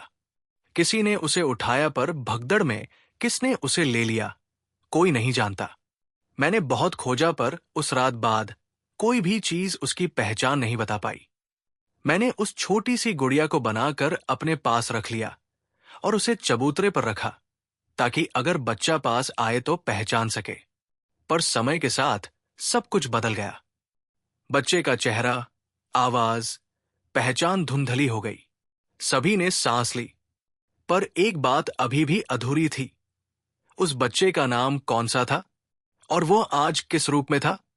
माया ने आगे कहानियां खोली, वो छोटी छोटी बातें जो समय में सहेजी हुई थी। उसने बताया कि सुनीता ने एक छोटा सा ताबीज गला में बांध रखा था। वो ताबीज कभी खोलने की हिम्मत नहीं हुई थी, पर उस ताबीज का एक छोटा झुमका बच्चे की मां ने अचानक छुपा कर रखा था, ताकि बच्चा बड़े होकर चाहे तो उसे पहचान सके। माया ने बताया कि उस झुमके का एक टुकड़ा अब उसी मनके में समाया था जो वो लाई थी। रुखसाना के हाथ कांप गए। उसने झटका खाया। क्या वह मनका वही था जो तहखाने में मिला था? वो मनका जिसमें कुछ अक्षर उकेरे हुए थे, मुझे वापस लाओ। क्या यही वही नसीहत थी? माया ने धीमे ही शब्दों में कहा, हवेली के तहखाने में जो चिट्ठियां मिली, वो अंदर के लोगों ने ही छोड़ी थी, ताकि अगर कोई खोजे तो वो रास्ता मिल सके। पर किसी ने सब छुपा दिया। गुड़िया, वो काली मिट्टी की, उसने खुद ही रास्ता बनाए। जिसने गुड़िया छोड़ी, उसने उसे छुपाने नहीं दिया, उसने उसे संदेश भेजने की जिम्मेदारी दे दी। यही सुनते ही गांव में मौन छा गया, मानो हर किसी के सीने में कोई पत्थर रखा हो। किंतु अब सवाल एकदम सीधे सच्चाई की ओर था। बच्चा कौन है और वो आज कहाँ है? रुखसाना ने तीनों युवकों, देव, रेशु और अर्जुन को बारी बारी बुलाया। माया ने तीनों युवकों से पूछा कि क्या उनमें से किसी के पास ऐसी कोई चीज है जो बचपन से उनके पास हो। तीनों ने झिझक के साथ कुछ न कुछ बताना शुरू किया। देव बोला, मेरे पास एक छोटा पत्थर रहता है। मेरे पिताजी ने कहा था कि वो पत्थर हमारे दादा की पूजा का हिस्सा था, पर मुझे एहसास नहीं था कि उसका क्या मतलब है। रेशु ने कहा, मेरे पास एक सपने की आदत है। मैं अक्सर एक गीत सुनता हूं, एक धीमी लोरी, पर किसी ने मुझे ये नहीं सिखाई।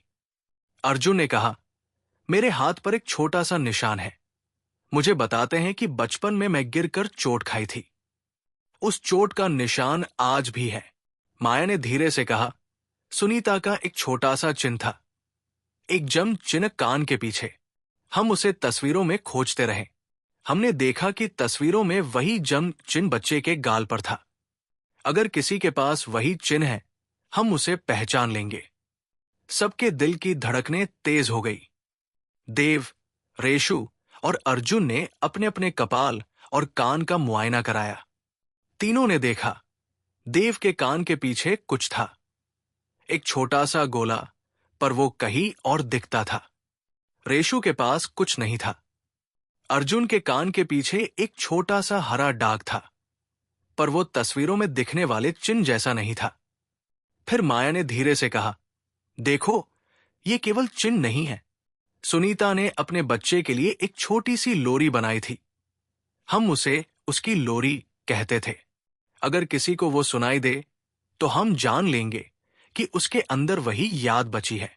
रुखसाना ने देव से कहा, तुम अब वही लोरी गाकर देखो। देव की आवाज कंपन करती हुई निकली। वो लोरी गाने लगा, वही लोरी जो उसने कभी अपनी मां से नहीं सुनी थी, पर किसी अजनबी सुर में उसकी जुबान पर थी। जब देव ने पहली पंक्ति गाई, रुखसाना का चेहरा अचानक बदल गया। माया की आंखों में आंसू चमक आए। गोविंद मियां ने सांस रोकी, और फिर वहां सभा की भीड़ में एक बूढ़ी औरत अचानक खड़ी होकर रो पड़ी। वो बूढ़ी औरत चुपचाप आगे आई। उसका चेहरा सबके लिए जाना पहचाना था। वो पंडित की बीवी नहीं थी, नहीं कोई और साधारण गांव वाली। वो वही थी जिसे लंबे समय से किसी ने देखा ही नहीं था, सुनीता। लोगों ने उसकी ओर देखा और सन्न रह गए। सुनीता कमजोर थी, पर उसकी आंखों में वही ठहरापन था जो कभी उसके चेहरे पर देखा गया था। उसकी आंखों ने देव की ओर देखा और वो बोल पड़ी, तुम्हारा नाम? देव रुक गया। उसकी आंखें चमकी। कुछ पल में वो समझ गया कि उस लोरी की धुन ने उसकी जेब के भीतर बंद पड़ा एक कतरा खोल दिया था। एक याद कम सी, एक एहसास, मां की बाहों की खुशबू, कोई गीत, कोई हाथ की गर्मी। उसने धीरे धीरे कहा, मां। सभागार में सन्नाटा छा गया। सुनीता आंसुओं से तर होकर आगे आई और देव के हाथ पकड़ लिया। दोनों की बाहों में सब कुछ समा गया, दर्द, पछतावा, वर्षों की तड़प और फिर विस्फोट जैसा सुख। गोविंद मियां ने पास आकर कहा, देखो, इसे ही पहचान कहते हैं। ये वही लोरी थी जिसने तुम्हें मां के पास ला दिया। लोगों ने देखा, देव के कान के पीछे वो छोटा सा चिन्ह था। वो वही जम चिन्ह था जो तस्वीरों में था, और उसके हाथ में जो छोटी सी पत्थर थी, वे उसी थैले में मिली थी। वो पत्थर भी उसी घर की निशानी निकला था जहां सुनीता ने उसे छोटा छोड़कर भागा था। सारी चीजें ऐसे जुड़ गई कि अब शक की कोई गुंजाइश ही न रही। देव की आंखों में अब कोई संदेह न था।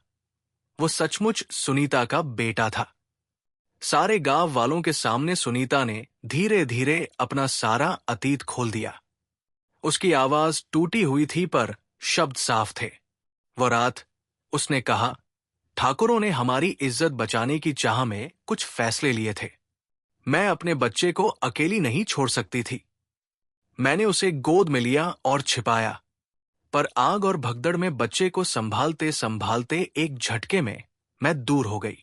माया ने बच्चे को संभाला और उसे अपने पास रखा। पर जब बात बिगड़ी तो हमने फैसला किया कि बच्चे को किसी सुरक्षित घर में भेज देना चाहिए।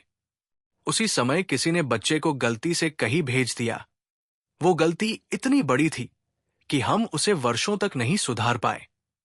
उसने फिर कहा, मैंने वर्षों तक अपने आप को कहा कि मैं मर चुकी हूं, ताकि ठाकुर परिवार की जिंदगी परेशान न हो और बच्चे की सुरक्षा बनी रहे। पर अंत में मैंने जाना कि छुपाया गया सच किसी को चैन नहीं देता। मैं गांव से दूर रही ताकि किसी दबाव में सच न निकल पाए। पर मैंने गुड़िया को चबूतरे पर रखा, ये चाहकर कि यदि उसका बेटा वापस आया तो वो उसे पहचान सके। और जब वो लौटे, मैंने उसे पहचान लिया। लोग आंखों से छलके, कुछ लोगों ने सिर झुका लिया तो कुछ ने उसका हाथ थाम लिया। उन लोगों ने जो वर्षों पहले कठोर बोले थे, उन्होंने अब शर्मिंदगी से मुख छिपा लिया। ठाकुर परिवार के कुछ बुजुर्ग भी सभा में बैठे थे। उनकी आंखों में पछतावा था और उनकी आवाजें अब नहीं उठीं।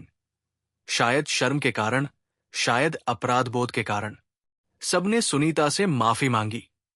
सुनीता ने माफी स्वीकार कर ली, पर उसने कहा कि माफी से अधिक जरूरी है कि अब बच्चा अपने जीवन में आगे बढ़े। उसने कहा कि वो गांव में रहने का इरादा नहीं रखती, वो सिर्फ सच सामने लाने आई थी, ताकि देव को उसका वास्तविक घर मिल सके और ताकि उन लोगों की गलती स्वीकार की जा सके। देव ने मां का हाथ थाम कर कहा, मां, मैं गांव में ही रहूं या बाहर जाऊं, ये मैं फैसला करूंगा। पर आज जो आपने किया, उसका एहसान मैं कभी नहीं भूलूंगा। सुनीता ने एक हल्की सी हंसी के साथ कहा, बच्चे का घर वही होता है जहां उसका दिल सुरक्षित महसूस करे। अब तू स्वयं देखेगा। अब जहां देव की पहचान स्पष्ट हुई, वही रेशु और अर्जुन की भी स्थितियां साफ हुई। रेशु ने बताया कि उसके सपनों की लोरी वो अक्सर बचपन में सुनता था, क्योंकि वो उस रात किसी के घर पर रोता हुआ मिला था और उन्हें वही लोरी सुनाई गई थी।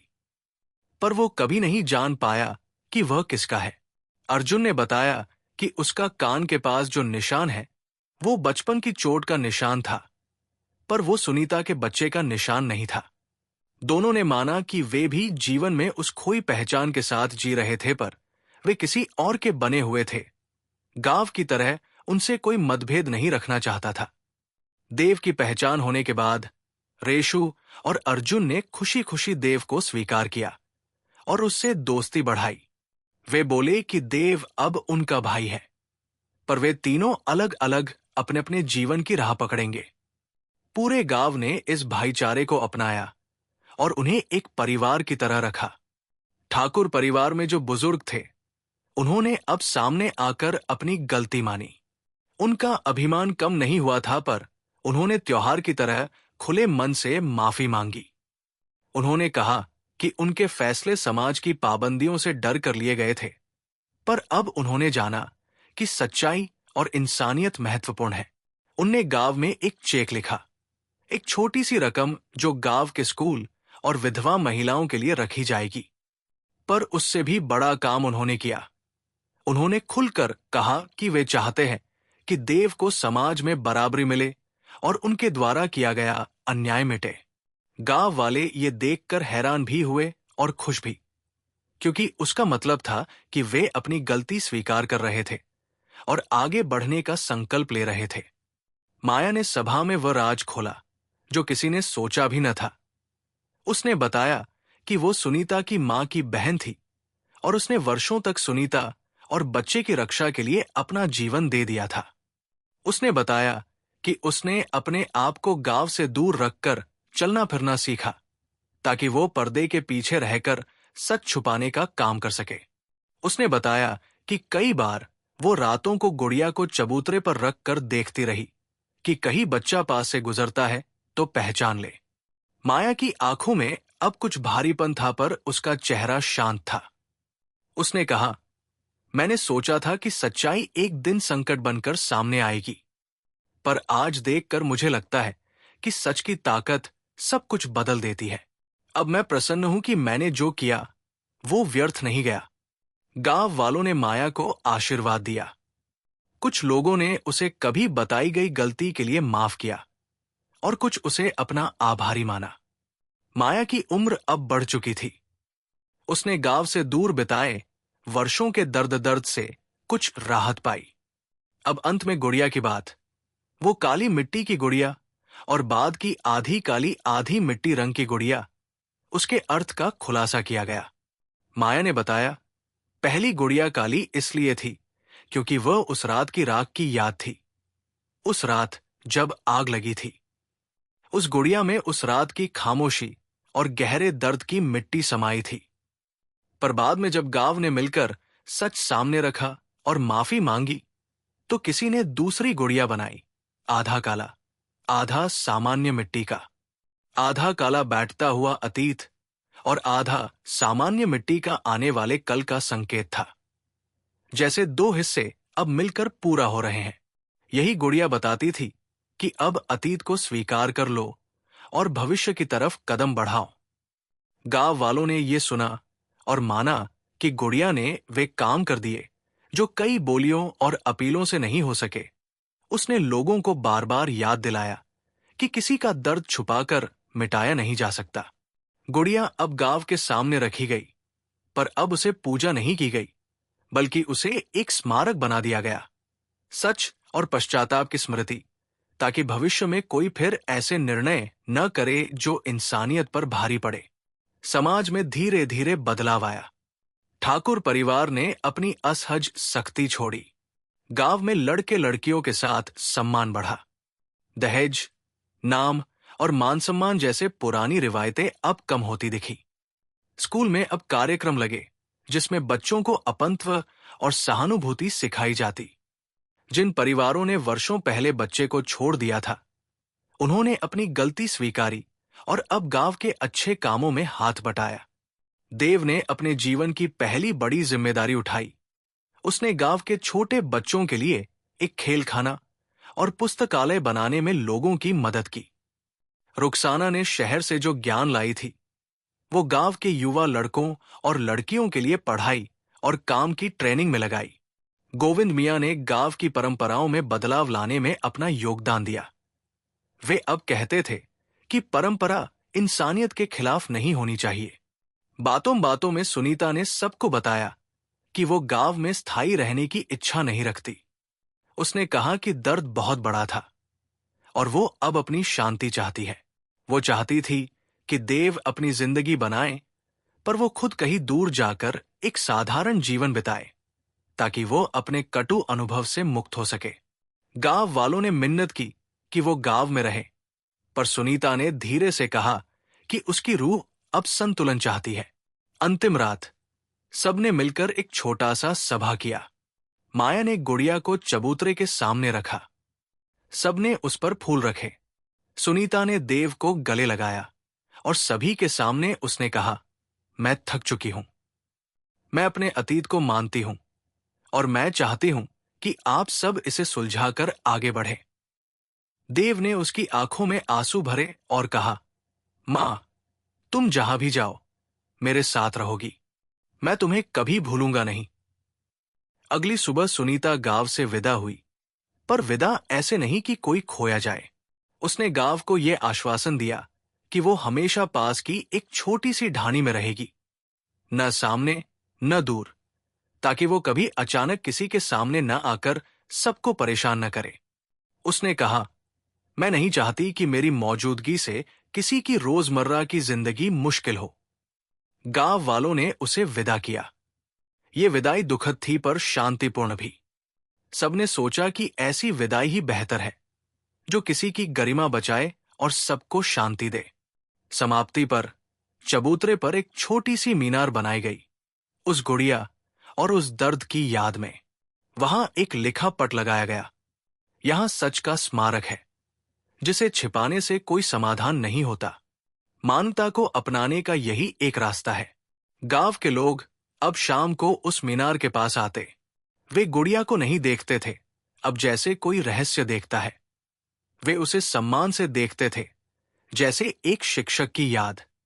गुड़िया को अब सुरक्षित बक्से में रखा गया और हर साल वही दिन मनाया गया, सत्य दिन, जिसमें गांव वाले आपस में मिलकर अपनी गलतियों की बात करते और एक दूसरे से माफी मांगते। देव बड़ा हुआ, पर उसने गांव का साथ नहीं छोड़ा। उसने शिक्षा पाई और गांव में स्कूल खोलने में मदद की। रेशु और अर्जुन ने अपने अपने काम चुने और गांव में अपंत्व के साथ रहे। माया ने वही जीवन बिताया जो उसने चुना था। उसने गांव की स्मृतियों को संभाला और अपनी मौत के पहले सब सच सबको बता दिया। उसके मरने के बाद भी लोग उसे याद करते। वो व्यक्ति जिसने कई वर्षों तक एक बच्चे को बचाकर रखा और अंत में सच्चाई को सामने लाकर सभी को मुक्ति दी। कई साल बीत चुके थे। सरोजपुर अब पहले जैसा नहीं रहा। वो बदल गया था। लोगों के दिल बदल गए थे। पर गुड़िया की स्मृति हर साल चबूतरे पर उभरती। एक दिन देव, जो अब बड़ा हो चुका था और पास के शहर में पढ़कर लौटा था, चबूतरे पर गया। वो गुड़िया के बक्से को खोला। उस गुड़िया को उसने हाथ में लिया। वो काली मिट्टी के हिस्से को टटोल कर मुस्कुरा उठा। आधा काला, आधा मिट्टी का रंग, जैसे अतीत और वर्तमान अब मिल गए हों। उसने धीरे से कहा, अब ये कहानी खत्म हो गई है। अब हम आगे बढ़ेंगे। देव ने गुड़िया को छोटी सी अलमारी में रख दिया, पर वो अलमारी हर किसी के लिए खुली थी। गांव के लोग जानते थे कि यदि कभी कोई उस गुड़िया को देखकर याद करे, तो उसे ये याद दिलाई जाएगी कि सच को छुपाने से कुछ ठीक नहीं होता, पर सच्चाई के सामने आना अक्सर सबसे कठिन पर सबसे सही रास्ता होता है। और इस तरह काली मिट्टी की गुड़िया की पूरी कहानी का पर्दा गिरा। हर सवाल का जवाब मिल चुका था। सुनीता जिंदा थी। देव उसका बेटा था। माया ने सबको बचाया। ठाकुर परिवार ने गलती स्वीकारी और गांव ने अपने व्यवहार बदल लिए। गुड़िया ने जो पहली छोड़ी थी, वो सुलझ गई थी। और जो लोग उससे जुड़े थे, उन्होंने अपने जीवन को सही दिशा दी।